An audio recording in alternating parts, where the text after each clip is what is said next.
aku relate sama karakter Edwin, itu adalah trauma yang sama-sama kita rasakan walaupun pengalamannya berbeda gitu. Dan selama ini juga saya merasa luka-luka lama itu tuh nggak pernah dibahas. Even kayak mungkin generasi di bawah saya tuh banyak yang malah nggak tahu dulu tuh peristiwa-peristiwa yang terjadi itu apa, sejarahnya kayak terlupakan gitu. Dan saya merasa itu nggak adil gitu. Jadi saya pengen lewat film ini, lewat karakter Edwin, saya pengen kedepannya lewat film ini mungkin nanti kita bisa ada ruang-ruang diskusi ataupun at least kita acknowledge kalau misalnya sejarah atau luka-luka lama itu pernah terjadi gitu. Jangan sampai keulang lagi gitu. Itu sih.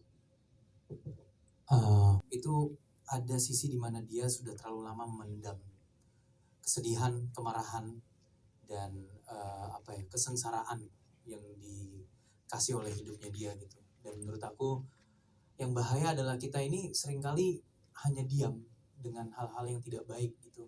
Kita dibiasakan untuk ya udah ikhlasin, atau ya udah lanjutin, ya udah ini, atau bahkan aku tahu seringkali sempat juga ngobrol ke Morgan ketika kita bertanya akan sejarah yang mungkin Indonesia, sejarah kelam di Indonesia itu seringkali malah dihukum sama guru karena takutnya jadi bermasalah gitu.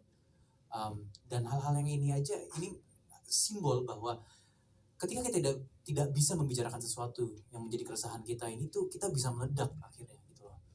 Ya kayak kita kita tekan terus diri kita sehingga kita tidak bisa membicarakan apa yang sebenarnya kita tidak suka. Pada satu titik ujung-ujungnya kita akan meledak, dan ledakan itu kita tidak bisa atur gitu. Dan Jeffrey ini mungkin seperti itu. Dan mungkin hal yang menurut aku sangat personal adalah aku juga ngerasa ketika kita terlalu ditekan akan ada titik di mana kita takutnya kita meledak. Ada titik yang kita takut dengan diri kita sendiri gitu. Dan ketika kita udah melewati titik takut dengan diri sendiri itu biasanya menjadi bahaya untuk orang lain juga. Jadi mungkin di situ sih yang perlu kita titik beratkan ya. Terima kasih. Terima kasih.